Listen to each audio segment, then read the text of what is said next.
I'm joined here on the Rich Eisen Show, set by Pro Football Hall of Famer, my compadre from the NFL Network, with whom I was in the green room watching this game on another television while we were watching the Chargers bite their nails down in the cuticles against the Denver Broncos. It's Marshall Faulk right here. And when I said in the first block, Marshall, that we were sitting there when Peterson went yard and knocked out Max Scherzer, that's when we're like, okay, this is now maybe the Dodgers' night. But to that point, it really didn't feel that way at all. Not at all. Nothing was going good for them. They weren't even upbeat. I was looking at their dugout, and everybody had those long faces like, oh, here we go again. Because it's Scherzer, right? Yeah, right. You're not supposed to. And that ball, it like when he hit it, it was like he normally, you see a guy hit a ball, they know it's going out. Right. He was kind of like, whoa. Yeah, well, you heard Charlie's call, kind of like, okay, Worth's going back. He's going, oh, that's in the bullpen. Right. That's a home run. And, he did flip the bat a little bit, but then he started going into his doubles run. Yeah, He wasn't sure it was getting out of the park. Right. Now, is there ever a football sense like that when somebody's running the ball, or did you ever provide that sense for somebody else in another sideline where you just stand there and go, okay, this is just going to be a long night, the long faces, in the same way that the Dodgers may have felt against Max Scherzer? I've been on both sides. Give me those moments. I remember my first 2 years in the league playing the Dolphins. It was Dan Marino. It didn't matter what we did. If Dan got the ball last or whatever, he was going to provide. It's a wrap. Yeah, it was like, oh, this Dan Marino, and so. The funny to it, Rich, is as a kid, the Saints were so bad. My brother and we decided to get other teams. My brother took the Cowboys and I took the Dolphins. So I was a closet Dan Marino fan, kind of cheering as he's driving down the field, like, oh, this is Dan. I got to see this. Because I'm a football fan. And I'm like, I'm not supposed to be excited about this guy doing this. And then when were you the one in the shoes of Marino providing it to somebody else? Do you recall NFC Championship, Philadelphia Eagles. I felt so bad for Andy Reid. We came out of halftime, and they dominated the first half. And Mike Martz rarely did this. He came to me, said, so I'm going to give you the ball. And we had about a 12-play drive. I think I touched the ball 10 times. And it kind of just and there was nothing that they could do to stop me. And I'm looking over the sideline, and it was just like, here we go again. Because Andy was struggling at that time to get past the NFC Championship. Can he get to the Super Bowl? This was before, I think maybe a year or two later, they ended up playing New England down in Jacksonville. But I just, for whatever reason, I had Philadelphia's number.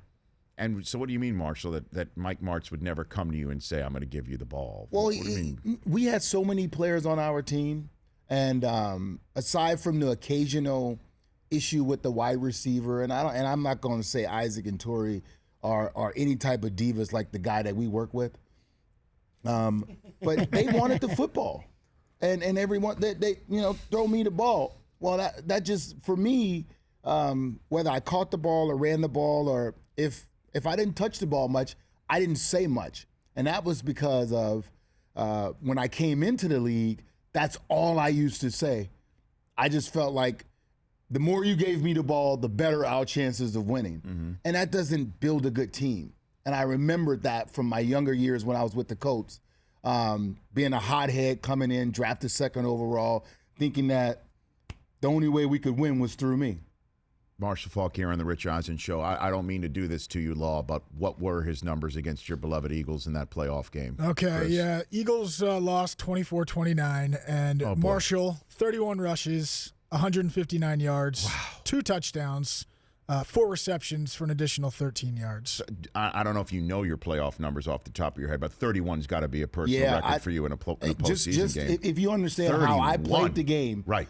I averaged about 25 touches a game, and that would be anywhere. That's catches and rushes. So for me to have 30 carries in the game, for Mike Martz to call 30 run plays just for me, that is a lot. Marshall Faulk here on the Rich Eisen Show, and it's always rare when somebody comes in and as part of a promotional tour, something that I get to talk about every day here on the show in the Courtyard contest.com, the Super Bowl sleepover contest. We'll discuss that shortly. And I do want to pick your brain on what happened last night and whether Denver's been exposed in a way, and get your thoughts on the rest of the National Football League. But I want to hit you while you're talking about running the football. Ezekiel Elliott, I know that you and he share an agent. Rocky's the guy, Rocky Arsenault, who presented you at the Pro Football Hall of Fame. So you know Zeke probably better than most in many different ways. How special is this young man right now for the Dallas Cowboys? We got Jerry Jones, who went ahead and took him 4th overall, coming up in hour number 2. Walk me through what he's doing right now. And I've done this several times, Rich, and we do it all the time. We say, oh my God, this kid, I am going to say he can be about as special as a runner as there is. The dynamic of, and I didn't know this about him until we started working together. I mean, he can catch the football too. You know, he comes from a background of his mother ran track, his father played football, so he has good stock is what we call it. Yes. We call it good stock, and his football IQ is high. I've paid attention to him in protections. I always look at football IQ and I base it off of what you're able to do in protections. Can you help your offensive line? Can you keep your quarterback upright? And not just the physical aspects of it, like knowing who to get and how to get them. But it's all about the desire to want to be great. He has it. I hope that he keeps it. And the early success isn't enough for him. He needs to average 114.8 rush yards a game for the rest of the year to break Eric Dickerson's rookie rushing record of 1,808 yards in 1983. Yeah. I mean, it's obviously that's a lot of yards for a rookie, but he's on pace for 16 touchdowns, which would be the second most rushing touchdowns by a rookie. Eric had 18 touchdowns to go with those 18 Rich, and it only happens if Dak Prescott is the quarterback. Why do you say that?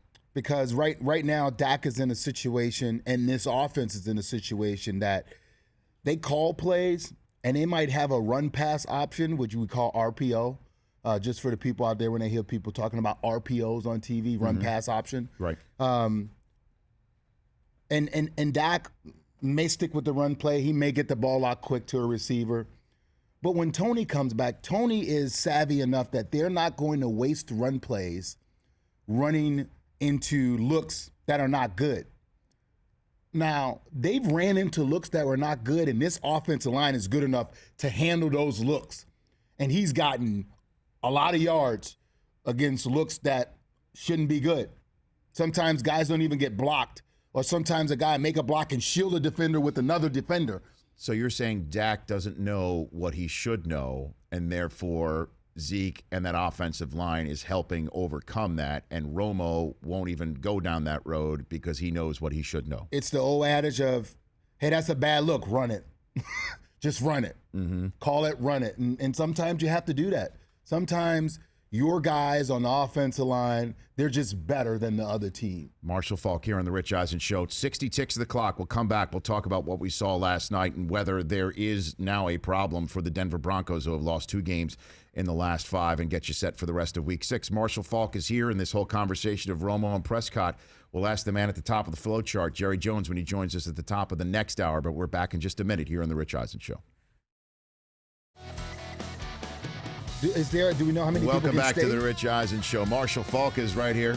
And guess what? I mean, normally, Marshall, we're the first in a Super Bowl stadium on Super Bowl Sunday for game day morning. We were there at like 4 in the morning for Super Bowl 50 out there on the West Coast. Okay? Early. We're there early. Now, people are just getting home. But now, thanks to Courtyard, there's now a group of people who are there earlier than us because they're there the night before. It's the sleepover contest brought to you by Courtyard, the Super Bowl sleepover contest. We've been talking about it every day. Love being part of Courtyard's world. As you know, personally, I am, as well as this show. Courtyard's Super Bowl sleepover contest. You get your own suite in NRG Stadium. You sleep over the night before, you wake up, and boom, there's the field. And then Marshall and I will be there with Mooch and Kurt and Irv and everybody else. CourtyardContest.com for your chance to win. Go there right now. Awesome deal, Rich. 2 people get to spend the night in a suite. We would love that as early as we get there. But can they roll in a cot for us? But just maybe we show up. We're going. I'm at. Yes. Yes. We're going to ask for that. We're lobbying for. We're lobbying for anything roll like in that. something, so we could join. But this is a great promotion. And that's all fans have to do. It's pretty simple. Submit their most passionate NFL fan photo, Twitter and Instagram, hashtag Courtyard Super Bowl contest, and you have a chance. You have a chance. You have a chance. That's all you need is a chance. You have a chance. I know. Just now, show off your fandom I have and get to it tell done. people, Yes. stop tweeting at me and stop Instagramming me asking, can you sleep over? I don't get to decide if you can sleep over. No, I'm not sleeping over with you. So I'm busy. Yeah. Marshall Faulk don't spoon is basically what he's saying right now. The command center will stand. I was saying, There do you they go. need us to No. fill No, in? no, no, Because no, we're no. We're available. more than happy. Yeah. Courtyard Brock will contest. fill in. Courtyard There's no contest. doubt. Yeah. Brock will fill in. I'm filling in. Yeah, I know that. He'll go in the tub. Courtyardcontest.com A little bit of an inside one there. for your chance to win. Squad goals. Courtyardcontest.com. Chris Brockman is on fleek. Hey, Yes, now. right, there we go. So the Denver Broncos did the Falcons with Tevin Coleman and Devontae Freeman, who's also coming up in hour number 2 on this show. Did they expose the middle part of that defense in a way that the Chargers were able to McCluster and maybe Melvin Gordon their way down the field last night? And now the Texans with Lamar Miller will be looking at this tape. And then when the Chargers come back to Denver, et cetera, along with that offensive line that had problems with Bosa and Ingram last night. What do you think? Just a different skill set of a back that you have to have in order to do what they did. And Kyle Shanahan did a great job at exposing it. They allowed them to line up, and then you move the back late. So they can't check the coverage. They can't change the coverage. It's man. Whether it's man free with a single high safety or two man with two safeties deep. And now that linebacker who used to be Danny Trevathan, the cover guy was Danny Trevathan, who's now in Chicago. Obviously, John Fox came to get one of his guys. He's not there. And Brandon Marshall, good guy, but he's not the cover linebacker that Danny Trevathan is. And so you get a linebacker in space, and they ran some good plays against them, and they exposed some stuff. And now those linebackers, if you want to play all the man that they play because they have the three corners, they have Roby, Harris Jr., and you have Talib, because they can play a lot of man. When you have corners like that, your linebackers are going to get exposed. Now, Rich, Wade Phillips will find a way to fix that. I mean, I don't know if you saw late in the game, what they started to do was they started to take a linebacker, and when the guy was crossing, they'd pop him out, and now they're running trap coverages trying to catch the crosser and make Phillip throw the ball, into coverage. And they did some things like that. They started sagging a linebacker off the back to keep the back underneath. So there's things that you can do. And Wade, listen, he's played against backs who catch the ball out of the backfield. There's answers for it. But last night they ran into Atlanta was just perfectly game planned. Last night was like a desperate team. Do you think that Atlanta, I'm with Marshall Faulk, that Atlanta will have the same game plan going into Seattle? Is Seattle somewhat susceptible to the Freeman? Because Seattle's going to line up Tevin and play Coleman? one coverage. That's it. Seattle's you can shift, stem. It's hard. I mean, the Patriots did it, and Dallas did it. They're the only two teams that I've seen get Seattle out of their zone, to where Richard Sherman traveled. In the Super Bowl, they started playing a little man against some of the things that they were doing, against some of the things that New England was doing. Mm-hmm. But for the most part, Seattle up front, they are good enough that you can't just make the quick throw and get the ball out of your hand to kind of defeat their pressure. And then their corners, they play it's that cover three. They play it about as good as anybody. They don't change a lot. So Shanahan's going to have to switch it up going into Seattle. Shanahan's going to have to switch it up. And I guarantee you that Seattle's defensive line will be active, because they understand when the quarterback loves to hold on to the ball the way Matt Ryan does to get the ball down the field, they're hunting. So who's the best team right now? Entering week 6. I know the Vikings are on a bye at 5-0. You've got Dallas at 4-1, Steelers at 4-1, New England at 4-1, Seattle, Green Bay, Philadelphia 3-1, Oakland at 4-1. There's only two teams that I feel like can win any kind of game right now. Go for it, Marshall. I think Minnesota and New England, I don't care if you put them in a game to where they have to run the ball, play good defense, or throw the ball as much as they need to. I think those two teams can win a game either way. And it doesn't matter what you take away from them, they can still overcome the things that they need to. If you tell Minnesota, we're not going to let you run, Sam Bradford has to beat us, Norv Turner's done a wonderful job with him thus far. And obviously we know New England can win with Tom Brady throwing the ball a lot, running the ball, and playing good defense, because they did both of those two without him. And then we see him come back, knock off a little rust in the preseason opener against the Browns that he had. Last one for you, Marshall. Do you think you and Irv, Sapp, everybody walk one day sitting there in Ohio, that Nitschke luncheon where only the Hall of Famers are allowed in it, you look up and there's Phillip Rivers sitting next to you at that luncheon? Oh, yeah, without a doubt. Without a doubt. Yeah. Why do you say that? Just the consistency, and he passed Fouts last night for the most prolific passer in San Diego. It's just the consistency, and I know we like to put, does he have rings and that's a huge part of it, but what he's able to do, and now that last night I said it, when you give a quarterback that kind of money, you not only expect him to keep you in games, but he has to win games when they don't have their guys. And a lot is expected of Phillip Rivers. And in the post game, the best part about it, and this is why I love Phillip Rivers, he takes it on, Rich. He doesn't deflect. He says, I have to be better. There's throws that I left out there that can help us win. And that's the kind of guy that I'm like, I want to play with him. That's why I love Kurt so much. Kurt, that was his thing. He'd come to you and say, that's a bad throw. Quarterbacks don't do that all the time. Mm-hmm. Marshall Faulk here on the Rich Eisen Show. CourtyardContest.com. It's the Courtyard Super Bowl Sleepover Contest. Again, you can share your most passionate NFL fan photo via Twitter or Instagram.